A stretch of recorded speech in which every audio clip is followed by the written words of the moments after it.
Assalamualaikum warahmatullahi wabarakatuh. Masih bersama saya Ibu Malinda.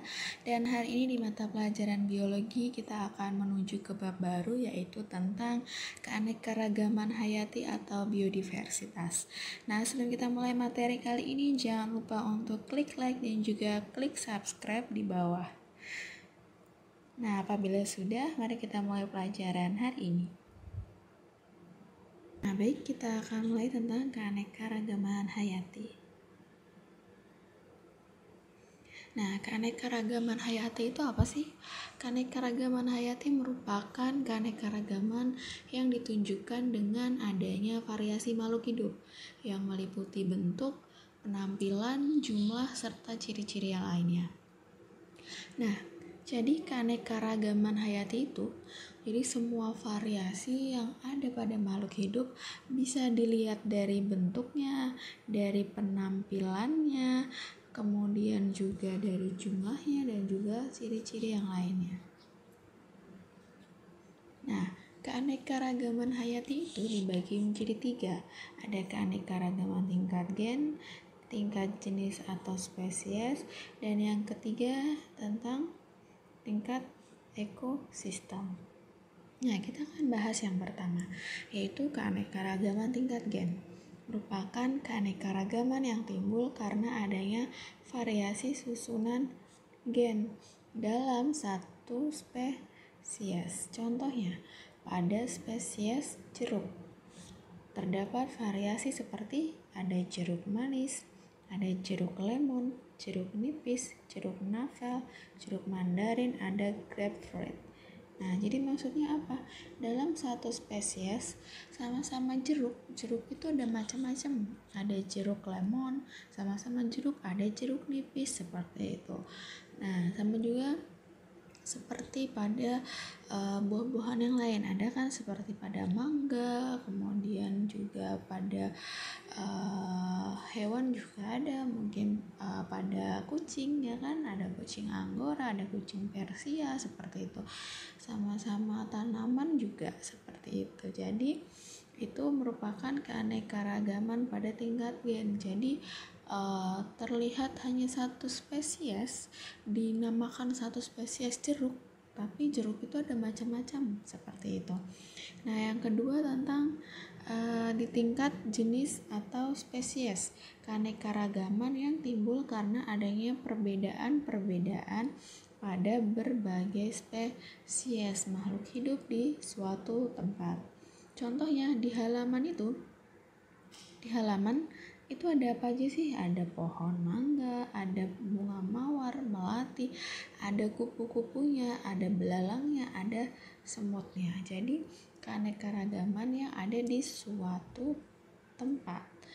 Nah, jadi dalam suatu tempat di halaman itu ada berbagai macam jenis atau spesies. Jadi memang sudah beda jenisnya.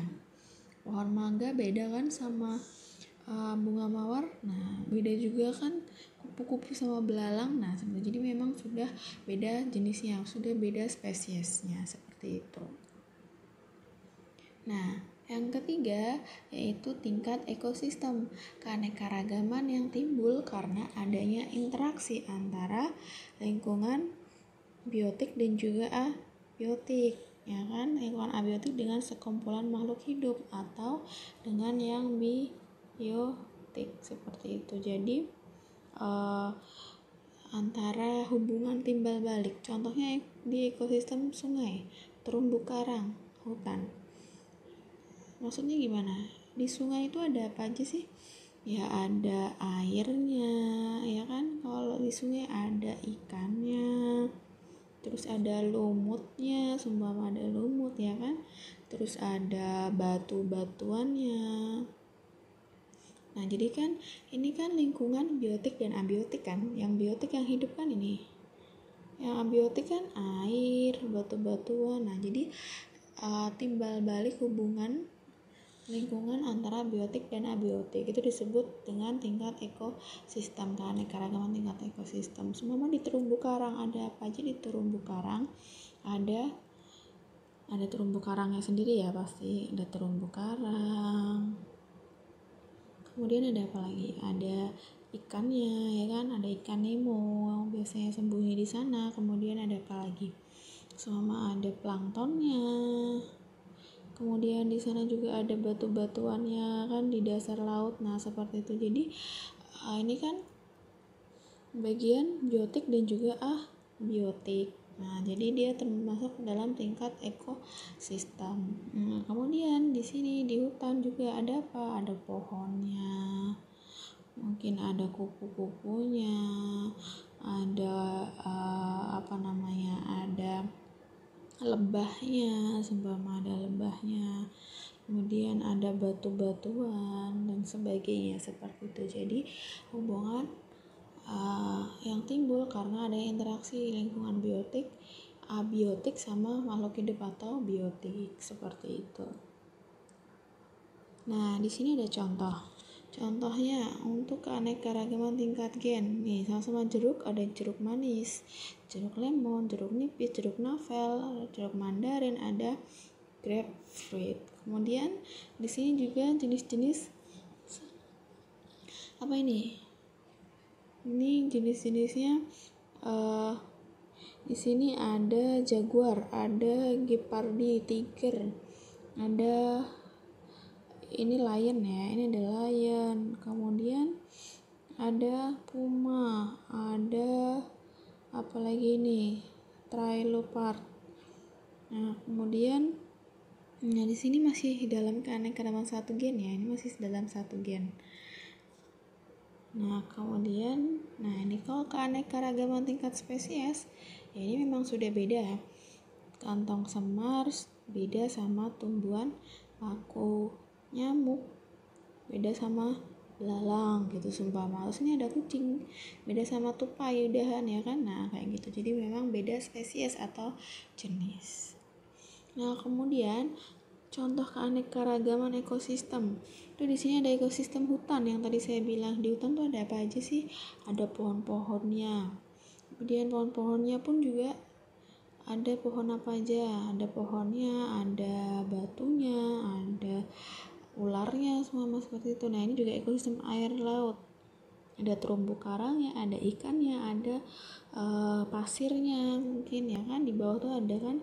Kemudian ekosistem rawa ada apa aja? Ada gurun, ekosistem air tawar. Nah, di sini jadi ini di sini nih tadi yang saya bilang adanya hubungan biotik dan abiotik gitu kan. Nah, oke. Nah, di sini keanekaragaman hayati di Indonesia. Apa saja sih keanekaragaman hayati di Indonesia? Nah, kita lihat dulu, ada keunikan keanekaragaman hayati di Indonesia yang ditandai adanya fauna bertipe oriental, australis, dan peralihan.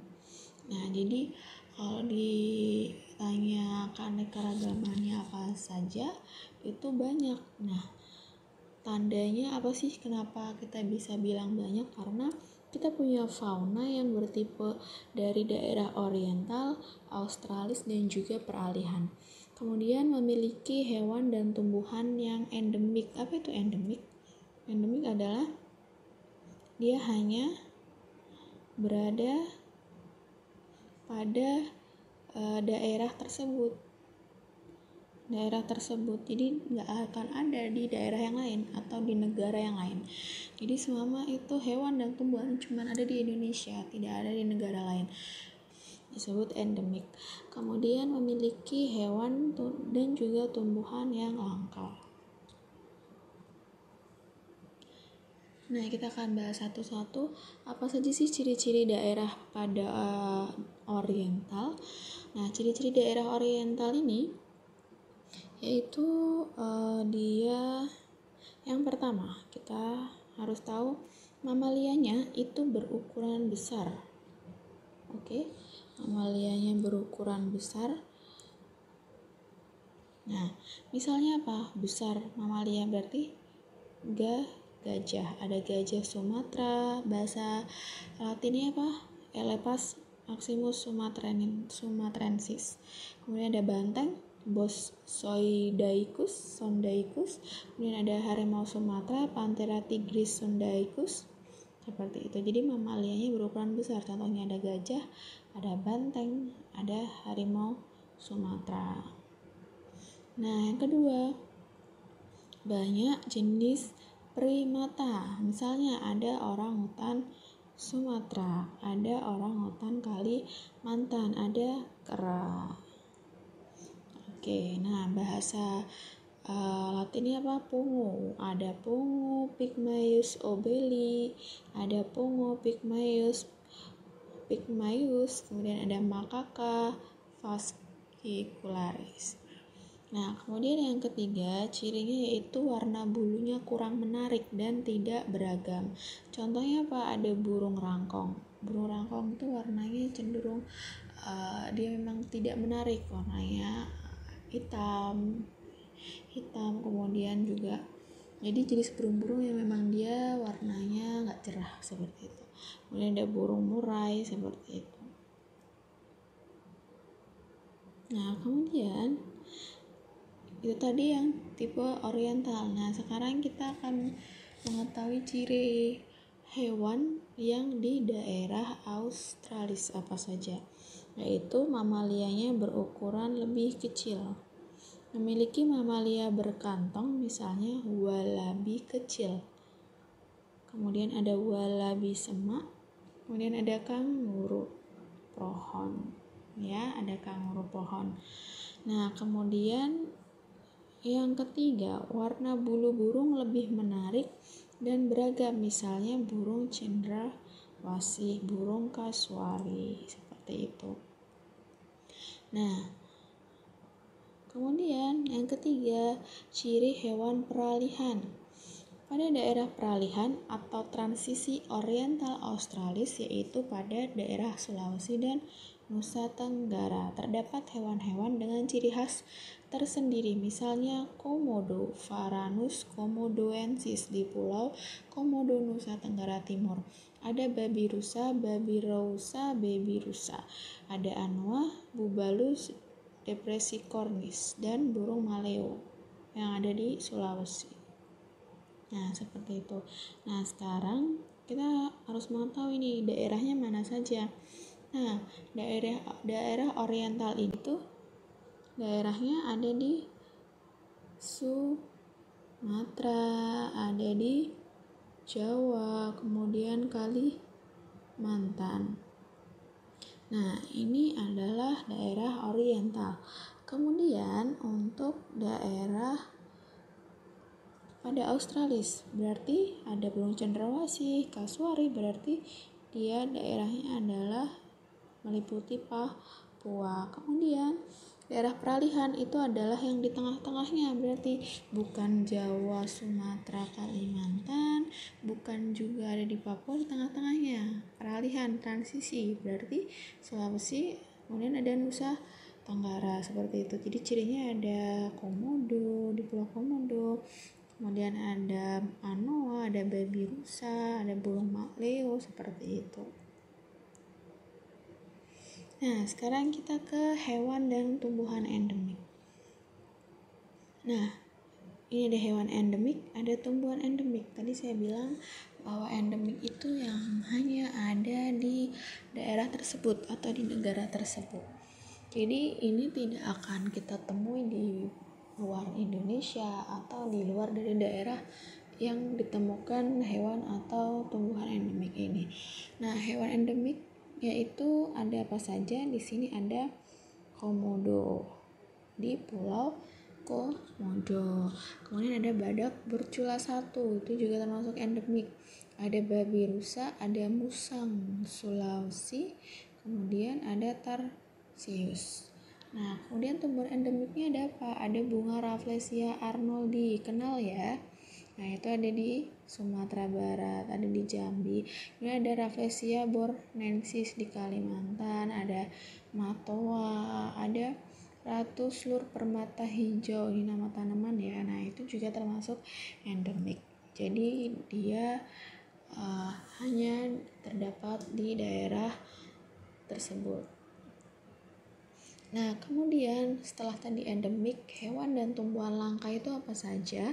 Nah, hewan langka yaitu Yang pertama ada badak Sumatera, ada harimau Sumatera, ada tapir, ada komodo. Nah, sering lihat ya, makanya kalau di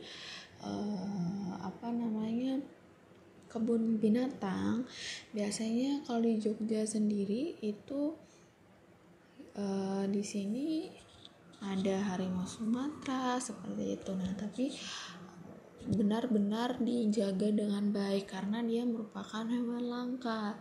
Jangan sampai punah gitu kan, jangan sampai dia kenapa-kenapa. Nah kan makanya hewan langka itu perlu dijaga. Nah sini ada 4, ada badak Sumatera, harimau Sumatera, tapir, komodo. Nah kemudian tumbuhan langka itu ada matoa, ada gandaria, ada badali, ada sawo kecil, ada juga bendu seperti itu. Nah kira-kira apa saja sih manfaat keanekaragaman hayati itu? Yang pertama, sebagai penghasil sumber daya hayati, sumber daya alam hayati. Nah contohnya, sumber kayu dipakai untuk sumber karbohidrat dan protein, sumber obat-obatan dan kosmetik, sebagai sumber plasma nutfah atau sumber gen. Jadi bibit-bibit unggul tanaman kayak gitu diperbanyak agar jadi sumber plasma nutfah bisa diperbanyak lagi. Jadi bibit unggul, gen-gen yang bagus itu dijaga, diperbanyak di tempat khusus seperti itu agar nanti bisa diperbanyak lagi. Nah kemudian sumber perikanan. Nah kemudian manfaatnya lagi yaitu sebagai sarana pengembangan ilmu pengetahuan, pendidikan, rekreasi, dan wisata. Jadi adanya keanekaragaman hayati ini tentu bisa dipakai para ilmuwan, peneliti, mahasiswa seperti itu untuk melakukan penelitian ya kan, mengembangkan ilmu pengetahuan, bisa untuk diteliti, dijadikan sumber ilmu pendidikan, pembelajaran, kemudian buat rekreasi juga bisa, dan juga tempat wisata. Nah manfaat dari aspek sosial dan budaya masyarakat. Jadi maksudnya adalah saat kita mengunjungi suatu tempat tertentu ada daya tarik tempat itu karena ada keanekaragaman hayati yang tadi yang kita bahas tadi. Jadi contohnya ada kita mau lihat komodo di Pulau Komodo yang ada di Nusa Tenggara Timur. Nah jadi kan itu ada aspek sosial dan budaya, jadi ada sebuah daya tarik yang kenapa kita harus ke NTT ini, karena kita mau melihat komodo, karena cuman ada di Pulau Komodo, itu nggak akan ada di tempat lain seperti itu. Nah kemudian ini penyebab hilangnya keanekaragaman hayati. Kalau tadi sudah manfaatnya, sekarang kita harus tahu penyebab hilangnya keanekaragaman hayati itu apa saja. Yaitu hilangnya habitat adalah menyusutnya materi pada tempat yang sesuai atau yang cocok untuk hidup. Jadi tanaman, tumbuhan, atau hewan saat dia sudah hilang habitatnya, menyusut materi pada tempat habitatnya, nah biasanya terus akan mengalami kerusakan, punah seperti itu. Kemudian fragmentasi habitat, yaitu pemisahan suatu habitat menjadi lebih kecil lagi. Jadi harusnya seumpama gajah itu perlu tempat yang luas kan, nah tapi adanya fragmentasi habitat, dia hanya diberi ruang yang kecil seperti itu. Nah itu penyebab hilangnya keanekaragaman hayati, adanya fragmentasi habitat. Jadi dia kan jadi mulai nggak nyaman seperti itu.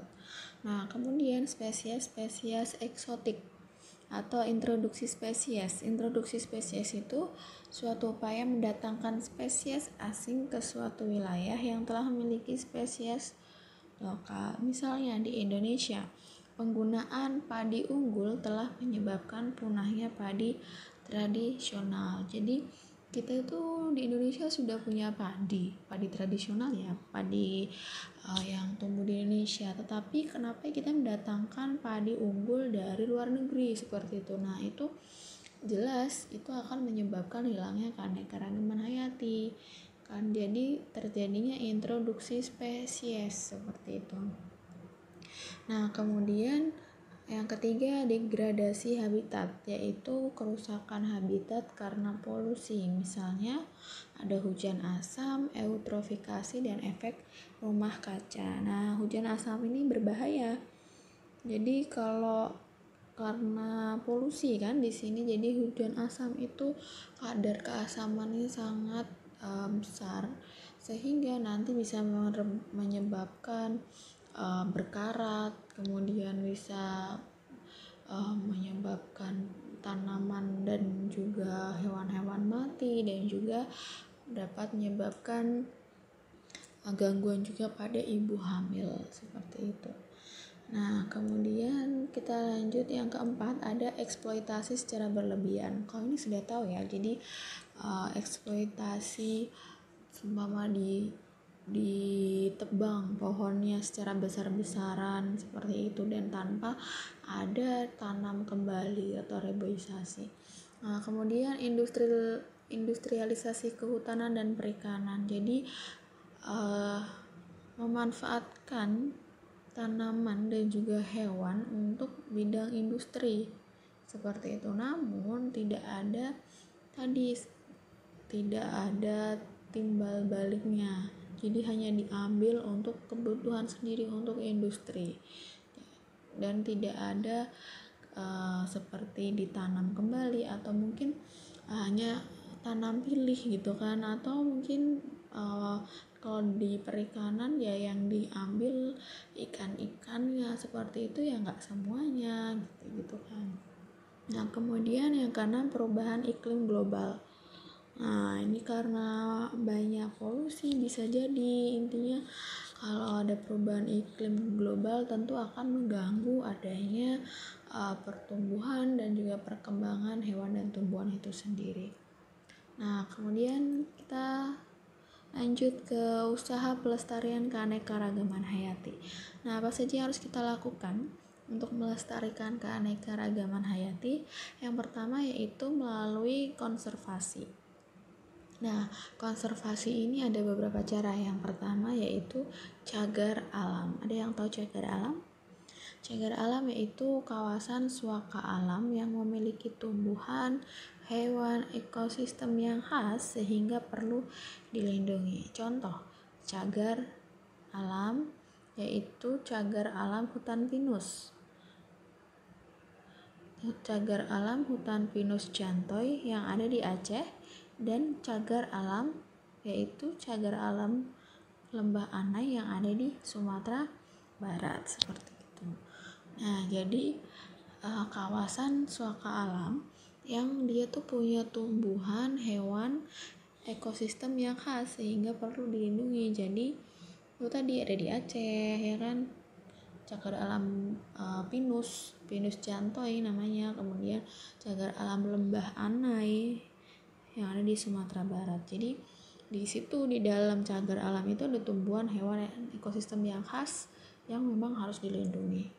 Kemudian yang kedua, Suaka Marga Satwa, yaitu kawasan yang memiliki ciri khas berupa keanekaragaman dan keunikan jenis satwa atau hewan yang untuk kelangsungan hidupnya dapat dilakukan pembinaan terhadap habitatnya. Jadi Suaka Marga Satwa, suaka alam yang dia tuh punya ciri khas berupa keanekaragaman dan juga keunikan pada hewan, pada satwa gitu, sehingga harus dilakukan pembinaan terhadap habitatnya. Nah, kemudian ada Taman Nasional. Sering dengar, Taman Nasional ini adalah kawasan pelestarian alam yang memiliki ekosistem asli yang dikelola dengan sistem zonasi. Taman ini biasanya dimanfaatkan untuk tujuan penelitian, ilmu pengetahuan, pendidikan, menunjang budidaya, pariwisata, dan kreasi alam. Nah, jadi Taman Nasional ini biasanya kawasan pelestarian alam yang dia punya ekosistemnya asli yang dikelola dengan sistem zonasi seperti itu. Ada Taman Nasional Ujung Kulon, ada di Banten. Nah, itu ekosistem asli yang sistem zonasi ya ada di Banten seperti itu. Kemudian ada Taman Wisata Alam, yaitu kawasan pelestarian alam dengan tujuan untuk kepentingan pariwisata dan rekreasi alam. Jadi memang untuk kepentingan pariwisata dan rekreasi. Kemudian ada Taman Baru, yaitu kawasan yang di dalamnya terdapat potensi satwa buru ya yang diperuntukkan untuk rekreasi berburu. Contoh Taman Buru Pulau Pini di Sumatera Utara, Taman Buru Semidang Bukit Kelabu ada di Bengkulu. Jadi ini biasanya memang hewan yang diperuntukkan untuk rekreasi berburu seperti itu. Nah, kemudian melalui peraturan perundang-undangan bertujuan untuk melindungi beberapa jenis hewan yang terdapat di Indonesia. Kemudian melalui keputusan Presiden menetapkan beberapa tumbuhan dan hewan asli Indonesia sebagai tumbuhan dan hewan nasional. Nah, di sini tadi sudah ya, tumbuhan dan hewan asli Indonesia itu apa saja? Yaitu ada Rafflesia arnoldi, ada bunga melati sebagai bunga bangsa.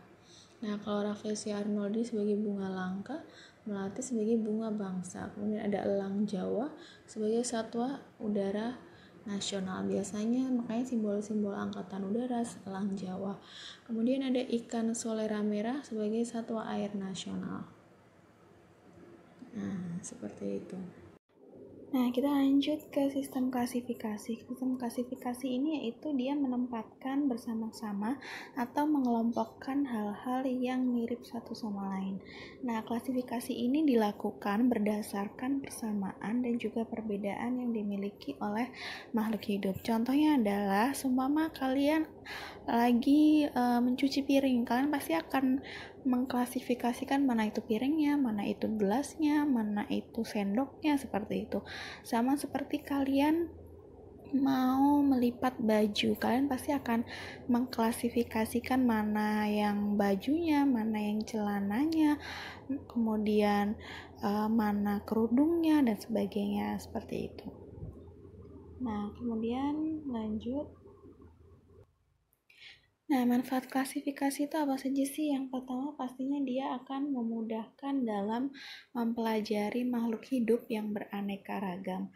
Kemudian yang kedua, dia dapat diketahui untuk hubungan kekerabatan antara makhluk hidup yang satu dengan makhluk hidup yang lain. Jadi adanya klasifikasi itu persamaan dan perbedaan, jadi mengetahui kalau hewan ini itu masih berkerabat dengan hewan yang apa, seperti itu. Nah, kemudian yang ketiga, kegiatan manusia melakukan klasifikasi dan memberikan nama pada kelompok-kelompok makhluk hidup menyebabkan munculnya istilah sistematika. Nah, kemudian manfaatnya yaitu adanya sistematika atau biasa kita sebut dengan ilmu taksonomi. Itu adalah cabang ilmu biologi yang bertugas mengadakan identifikasi semua makhluk hidup baik yang sekarang maupun yang dahulu pernah ada. Jadi kalau ada ilmu taksonomi itu yaitu ilmu yang mempelajari tentang pengklasifikasian makhluk hidup. Nah, kita lanjut. Nah, apa saja tingkatan takson tadi? Dari yang tertinggi hingga yang terendah. Nah, yang pertama ada regnum atau kingdom atau kerajaan. Nah, kemudian ada divisio atau filum. Divisio itu dipakai untuk jika takson pada hewan. Kemudian filum dipakai pada takson tumbuhan. Kemudian ada kelas. Kemudian ada ordo, ada family atau keluarga, ada genus. Kemudian ada spesies. Ada genus atau marga, spesies atau jenis. Nah, ini adalah urutan dari yang tertinggi hingga terendah.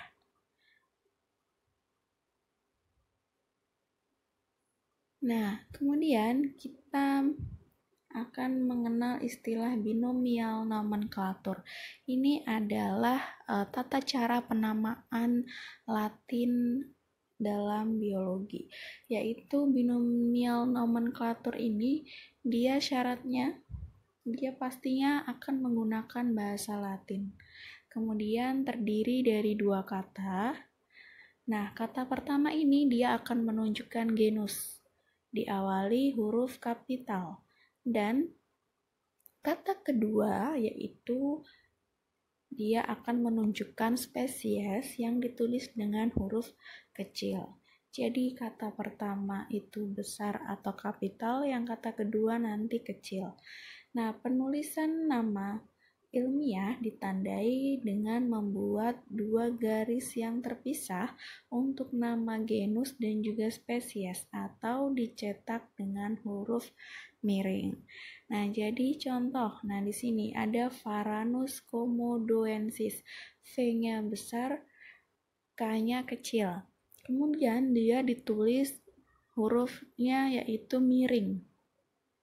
Nah, ini berlaku saat penulisan di komputer, di mesin ketik. Nah, tapi jika kalian menulisnya manual, kalian tidak perlu menulis dengan huruf miring, cukup di garis bawah 2 Varanus, dan hurufnya tidak perlu miring ya tadi. Jadi kita garis Varanus komodoensis. Titik. Tetap ada titiknya. Nah, kemudian yang terakhir syaratnya yaitu jika nama tumbuhan atau hewan lebih dari 2 kata, maka kata kedua dan berikutnya disatukan atau ditulis dengan tanda penggandeng, tanda strip ini. Contohnya Hibiscus rosasinensis. Hibiscus rosasinensis ini juga sama, menunjukkan genus dan juga spesies, namun dia memang terdiri dari 3 kata, Hibiscus rosasinensis. Nah, dalam binomial nomenklatur ini dia harus ada penggandengnya, Hibiscus hanya besar, R-nya kecil, Rosa sinensis, S-nya juga kecil, tapi Rosa sinensisnya disambung dengan tanda strip, seperti itu, dan dicetak miring. Nah, kemudian kalau dia tidak diketik, maka seperti yang saya bilang tadi, harus di garis bawah jadi 2 terpisah, kemudian titik jangan lupa juga, seperti itu. Sampai di sini jelas?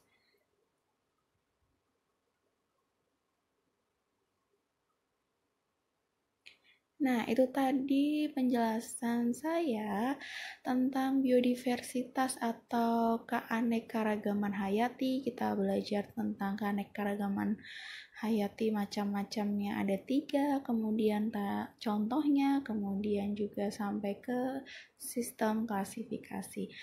Nah, jangan lupa untuk komentar di bawah, dan juga besok kita akan lanjutkan lagi materi selanjutnya. Nah, sekian, terima kasih. Wassalamualaikum warahmatullahi wabarakatuh.